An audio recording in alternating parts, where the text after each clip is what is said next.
The Devils have about a 13% chance of making the playoffs, but they don't have that chance without some key additions made at the trade deadline. And let's revisit Tyler Toffoli and his short tenure with the Devils. We have a lot to break down in today's episode of Locked On Devils.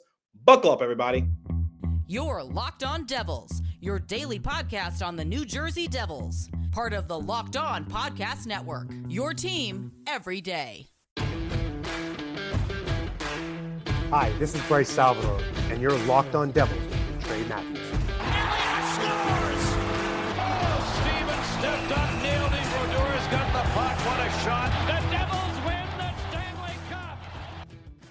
Alrighty now, what is up, New Jersey? Welcome back to the Locked On Devils podcast here on Locked On Network. I'm your host, College Hockey Play-by-Play announcer, Devils Wire for Pucks and Pitchforks, and also part-time credential media member, Trey Matthews. The New Jersey Devils have a couple days off before their next game on Friday against the Buffalo Sabres. And that is a matchup that I think falls into their favor. But remember, the only thing that's consistent with this Devils team is their inconsistency. And I will be preaching that until the cows go home, because the last time that the Devils won 3 in a row, you would have to go back to late December. And if the pattern keeps up, they usually win 2 games, then they lose 1, then they win 2 more. But in this case, they can only afford to lose 2 more games the rest of the way if they want any chance of sneaking their way into the playoffs. And I am just crossing my fingers, I'm crossing my toes, what have you, that the Devils can just dig a little deep and be conservative of which games they can win and which games they can drop, because the matchups against the Rangers, Predators, 2 games against the Maple Leafs, those are not going to be easy challenges, and the Devils are going to have to really see if they can pull up the bootstrings and try to get their act together. Better late than never. But for the time being, in the previous episode, I talked about Jake Allen and his overall contributions to the Devils ever since the trade deadline, and it got me thinking a little bit. I never really had the chance to sit down and dissect the moves that the Devils made a few weeks ago, because essentially they were sellers at the deadline. But Tom Fitzgerald, he made a couple of chess moves, especially at the goaltending position, to free up some finances. That's why he got rid of Vitek Vanecek, because Vanecek was signed for this season and also next year. And maybe he can get onto the phone lines over the summer to get someone like Jacob Markstrom. Obviously, we'll talk more about that within the next few weeks, depending on how the Devils season goes. He also got Jake Allen, who I think is going to be a decent backup. But the big one was Tyler Toffoli, because it was a big talking point leading up to the trade deadline. Would the Devils hold on to him? Would they extend him? Did Tyler Toffoli want out? What was the circumstance surrounding Toffoli? And I know that I'm a few weeks late, but everything does come full circle, because I would say that the Devils are in a better position to try to make the playoffs right now than they were prior to the trade deadline and when Lindy Ruff was still the head coach, because I was like, at this point, the season is a wash. They're going to need some sort of miracle. There's no quick fix for the Devils. But little did I know that Jake Allen, he actually had a lot of untapped potential, and it's on full display for the Devils. Same with Kaapo Kähkönen. So in the first segment, we're going to talk about Tyler Toffoli and the assessment of trading him away to the Winnipeg Jets, getting a couple draft picks, and we're going to revisit the trade that got him to New Jersey in the first place. Remember, the Devils parted ways with Yegor Sharangovich, who is having a career year with Calgary. Then in the second segment, let's look in between the pipes. Let's look at Kaapo Kähkönen, Jake Allen, assess their futures, and how much further the Devils can push them. And then in the third and final segment, to round it all off, I will give you guys my thoughts as to whether or not the Devils are in a good position to get back to the playoffs and be legitimate contenders, not this season, but next year. Because if they make the playoffs this year, and that's a big if, I'm not really expecting all that much. But when looking at the Tyler Toffoli circumstance, the Devils traded him to the Winnipeg Jets, and they got a 2024 third-round draft pick and a 2025 second-round draft pick. But the big thing was, could the Devils potentially get a first-round pick? Because there are rumors circulating saying that the LA Kings, they were interested in reuniting with Toffoli. And I think there was a first round draft pick on the table, but it seemed like that the Kings were being a little stubborn. And Fitzgerald was like, I got to move quick. So I'm going to move him to the next available buyer. And if you don't play ball, then Toffoli is no longer an option. Because remember, Fitzgerald was not shopping Toffoli, but he was listening to offers. And if you recall, Fitzgerald has been saying that he and Toffoli's agency were trying to work out an extension, but the two sides could not come to an agreement. And I think everybody's educated guess is that Toffoli, he wanted a lengthy extension, but Fitzgerald was like, we'll only give you a 2-year extension or something like that. So that way we still have some wiggle room. And ultimately, he's on the final year of his 4-year, $17 million contract. This season, he is owed $4.25 million, and the Devils retained half his salary in that trade. My thoughts on Tyler Toffoli was that I think he was one of the best forwards for the Devils. Obviously, prior to the trade deadline, he was leading the team in goals, and there was a lot of concerns heading into the season. Would Toffoli's skating ability match Jack Hughes, Jesper Bratt, players that like to play fast-paced? Because the thing is that Toffoli, he's not the biggest guy, he's not the fastest guy, but I think what was really evident was that he was one of the smartest players on the roster because he knew where to position himself. He knew how to play chess instead of checkers because he had to try to adapt to the speed of Jesper Bratt or Jack Hughes, and it worked out really well for him. And that's why he saw a lot of goal opportunities. He saw power play opportunities. I love Tyler Toffoli, and I wish he stuck around with the Devils. But here's the thing. My educated guess is that Toffoli wanted some sort of stability because even though people remember him during his time with the LA Kings because he won a Stanley Cup back in 2014, he's been a bit of a journeyman since 2020 because he is already on his 6th team in a 4-year span. He's played for the LA Kings. He's played for the Vancouver Canucks. He's played for the Montreal Canadiens. He's played for the Calgary Flames. He's played for the New Jersey Devils, and obviously now the Winnipeg Jets. And I think at that point, Toffoli was just like, give me a lengthy extension so that way I can settle with my family. We don't have to constantly be moving. And I understand if that was his perspective, but at the end of the day, I don't think that would have been a smart investment for the Devils, especially if they were trying to be splashy buyers at either the deadline or the offseason, because that kind of puts them into a thickety situation. Fitzgerald did say during one of his more recent press conferences that he is open to reuniting with Toffoli, and since he is a pending unrestricted free agent, maybe the two sides can come to an agreement. I wouldn't put that out of the realm of possibility. I don't think it's likely, but it's a possibility. I love Tyler Toffoli. I love what he brought, but this was a smart move by Tom Fitzgerald, which is you have to, unfortunately, get rid of him because it didn't seem like he was going to settle for a 2-year extension if that was what the case was. And maybe his mind will change come free agency when teams maybe won't offer him that 7-year extension that he's probably yearning for. But we'll see what happens. And Tyler Toffoli, he's one hell of a player. Wish him the best. And when looking at how he got here in the first place, obviously the Devils parted ways with Yegor Sharangovich, and they used the 3rd-round draft pick that they got in the Damon Severson sign and trade to get Toffoli. I get it. Yegor Sharangovich, he's having a career year. And let me be the first to tell you, I am very glad that Sharangovich is thriving out in Calgary, and he has latched on and found a home, and he has grown as a player. Sharangovich was one of my favorite players when playing for the Devils the last few years. But the thing is, if he was with the Devils, like a fully healthy Devils team, he's not putting up those same numbers. But out in Calgary, he's playing top line minutes. He's on the top power play. He's on the top penalty kill last time I checked. And he has just found a home. He was given a bigger role. But if he was with the Devils, he wouldn't be given that sizable role, which is why when Timo Meier came to town, sometimes Sharangovich was a healthy scratch unless there was an injury. So I don't think it was a lose-lose scenario at all for the Devils because they got something out of Tyler Toffoli, and Sharangovich was a pending restricted free agent. And remember that third round draft pick I told you about, the Damon Severson sign and trade? Damon Severson was going to be gone either way. Devils got something out of it.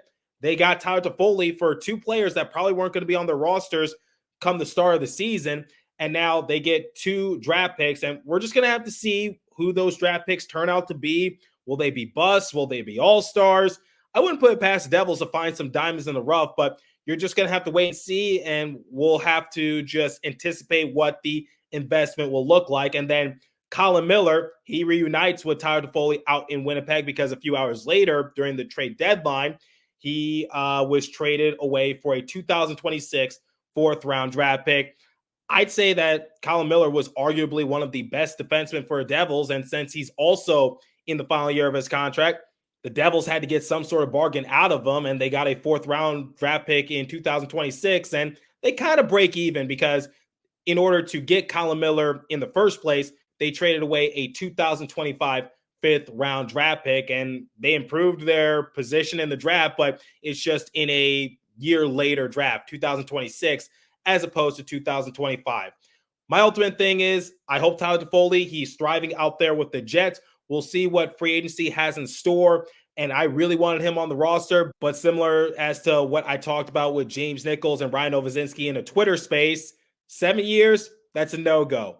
1 or 2 years, that's a full send in my opinion. But we'll have to wait and see what the future has in store for Tyler Toffoli because he is getting a little up there. He's not the oldest guy, but he's not the youngest guy either. He's not a spring chicken, but he still can offer a lot to a roster. He's 31 years of age. He'll turn 32 at the end of April, and I'm sure there's going to be a lot of decision-making into what the future has in store for him. But I think the thing for Toffoli is that he wants some sort of stability because he's been a little bit of a journeyman since 2020. Okay, we're going to talk about the goaltending circumstance for the Devils momentarily and what the future has in store for Kaapo Kähkönen and also Jake Allen. But before we continue, let me tell you guys about eBay Motors. Passion, drive, and patience. What brings home the winning trophy is also what keeps your ride or die alive.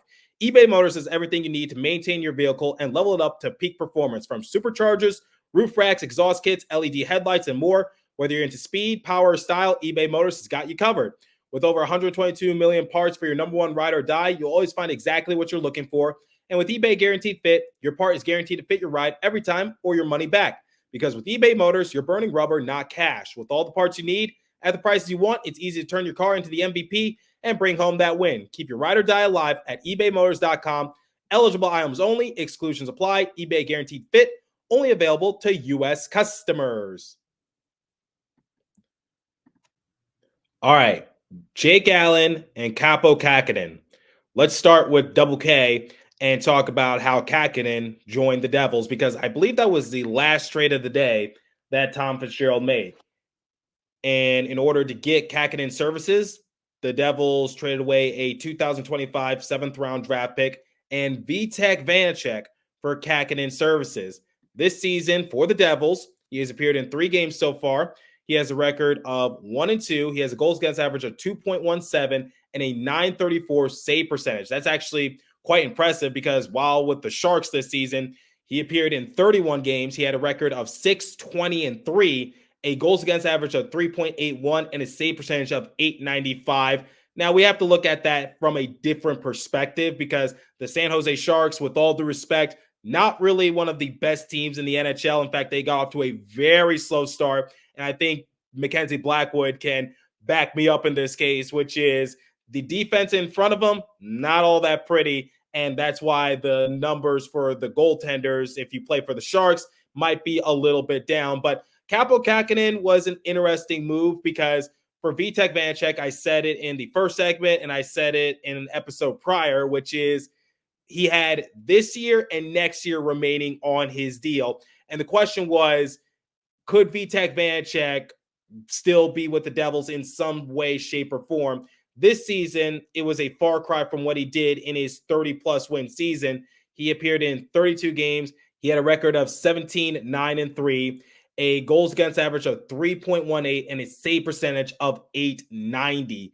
It just seemed like Vitek was getting into his own head at times. He wasn't as reliable, and a lot of people had questions for him, especially after his subpar playoff performance against the Rangers and also Hurricanes, because in the Rangers series, he lost his starting role to rookie Akira Schmid, and Schmid had to try to help the Devils climb out of that 2-0 deficit. But I loved Vitek Vanecek as a person. He was a nice guy, but the problem, like I said, was his consistency, and was he the right man for the job? And ultimately, it was just, I guess you could say last year was a bit of a fluke, and I hate to use that word, but that's the only way I could describe it, which is, how do you go from 30 plus wins to now being this wildly inconsistent? Because I know the defense in front of them is not all that good, but look at Jake Allen, look at Kaapo Kähkönen. They're making those crucial saves to keep the Devils somewhat competitive, and I'll talk about that momentarily. But this is, once again, a chess move made by Tom Fitzgerald, because it gives them some financial wiggle room to basically work with more during the offseason. And Kähkönen, this is the final year of his contract before he becomes an unrestricted free agent. And despite Kähkönen putting up some very good numbers for the Devils, I don't think he has a future here in New Jersey. I think he is strictly a for now situation, similar to Travis Green behind the bench for the Devils, because I think the backup role is going to go to Jake Allen, and the Devils are going to try to pursue someone like Jacob Markstrom or a top-notch goalie to try to have a decent 1-2 combo. And the combo between Allen and Kähkönen, while it's good for a time being, how much further can you push them? And we'll talk about Jake Allen momentarily, but Kaapo Kähkönen, he's been very impressive. And if he does not return to the Devils next year, I have no doubt in the back of my mind that he's going to latch onto a better team, because people see that. They see that his time with the Sharks not all that good. He goes to a better team that's at least has a chance of making the playoffs, and his numbers have inflated a little bit more. And now the Sharks are stuck with Vitek the rest of the way and also next year. And Vanecek reunites with Blackwood.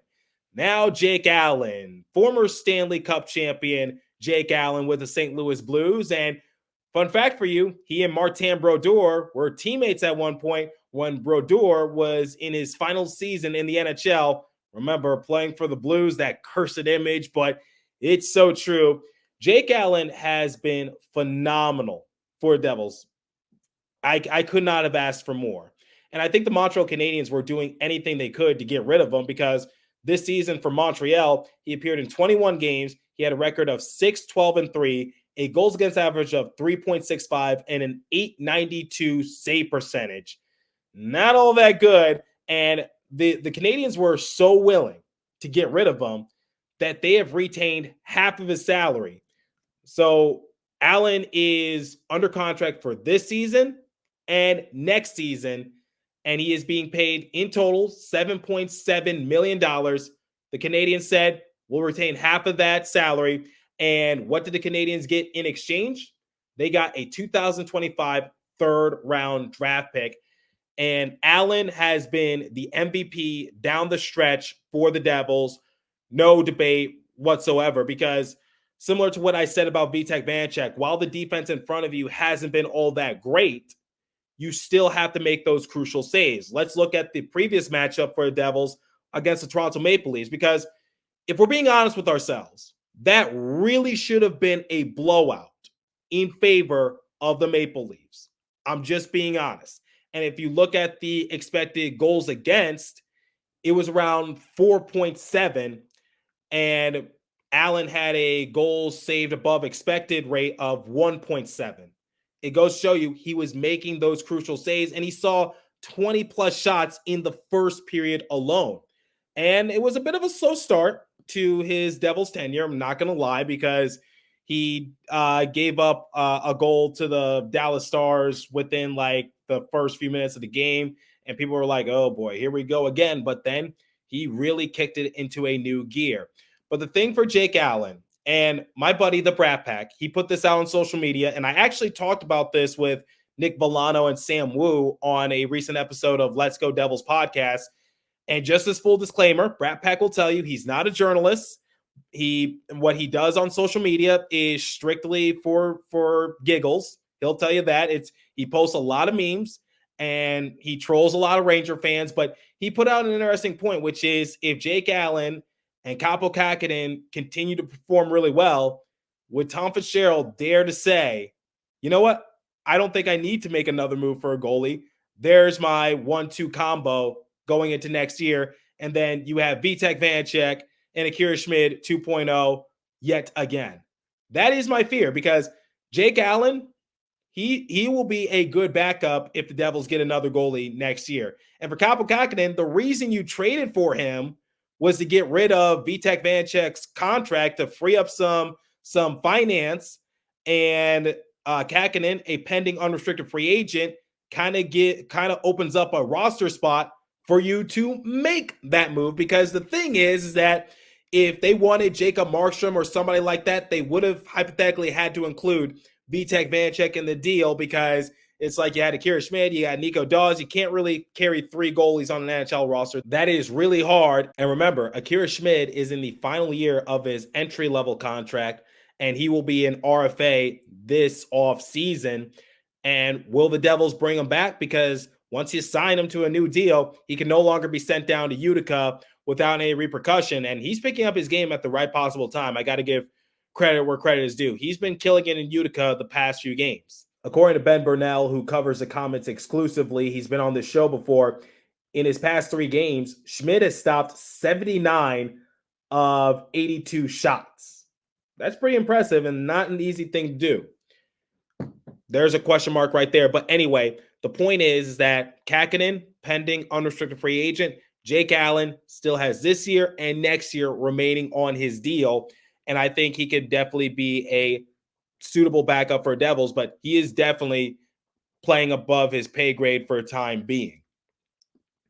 Ultimately, I like the moves that Tom Fitzgerald made at the deadline, and I'll talk about it more in the third segment. But before we continue, let me tell you guys about FanDuel, because maybe you want to make some extra money on the Devils, but remember, it's March Madness. Say goodbye to busted brackets, because FanDuel lets you bet on every game of the tourney. Whether you're betting on the big upset or a 1 seed, it's time to go dancing on America's #1 sportsbook. Right now, new customers get $200 in bonus bets if your first $5 bet wins. That's $200 to use on point spreads, money lines. You can pick who's going to win it all. Just visit FanDuel.com/lockedon and bet on college hoops until they cut down the nets. Please remember to always gamble responsibly. When looking back at the trade deadline in retrospective, I think the Devils were essentially sellers, because they did trade away Tyler Toffoli. Obviously, they kind of had their hands tied in that situation, but they did get rid of Vitek Vanecek and upgraded the goaltending tandem. I don't think it was what people had in mind, but you can't deny it has worked out so far and is definitely taken the Devils to a decent new height, and maybe they still can sneak their way into the playoffs, but a lot has to go right. But when looking at the future for the Devils, I think come the offseason, they're definitely going to make a splashy move. And unfortunately, guys, regardless of how the season goes, you're just going to have to be patient, because I know people wanted a quick fix. They wanted Lindy Ruff fired and wanted an instant new head coach. But I told you, if Lindy Ruff is fired at any point, like in March, like I said, after the LA Kings game, most likely Travis Green was going to be named the interim head coach. And would that make the Devils an ounce better? I mean, I guess it did in a way, but how much of it is coaching and how much of it was just better goaltending? Dare I ask? And it's like you wanted a splashy move at the deadline. I didn't think it was going to happen, because the Devils kind of have to worry about Tyler Toffoli and what his situation is looking like. But I've heard rumors that Jacob Markstrom is frustrated in Calgary, and maybe he does want out, and maybe the Flames missed their opportunity to bank big on Markstrom. Now they're going to have to maybe settle for a little less come the offseason, but that is just pure speculation on my end.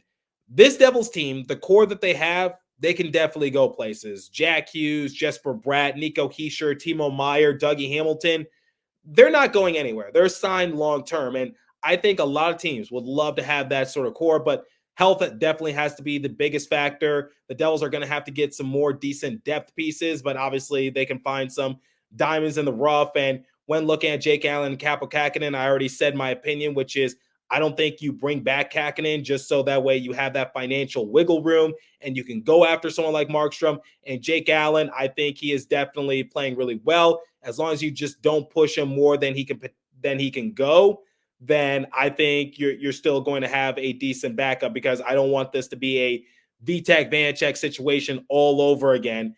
Because the thing is, Tom Fitzgerald has to realize that Jake Allen is what he is, and you have to decipher, is this player legitimate? Can he put this up consistently, or is he playing above his pay grade, similar to what happened with Vanecek? Those are questions that are definitely going to be needing answers.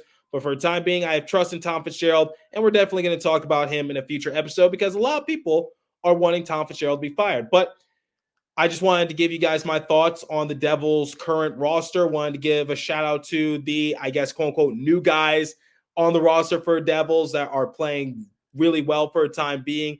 And let me know what you guys think. What did you think at the trade deadline? And what do you think of the Devils now in retrospective? I'm curious to hear your thoughts. Leave a comment down below if you're watching on YouTube. If you're listening on podcast streaming service, hit me up on my personal X Page app at TreyMatt4 or the show's X Page app at Locked On Devils. As for today's episode, that's all the time I have for you. Continue to stay safe. Have a wonderful day, New Jersey. Go Devils. I'll catch you guys in the next episode. Thanks for listening once again.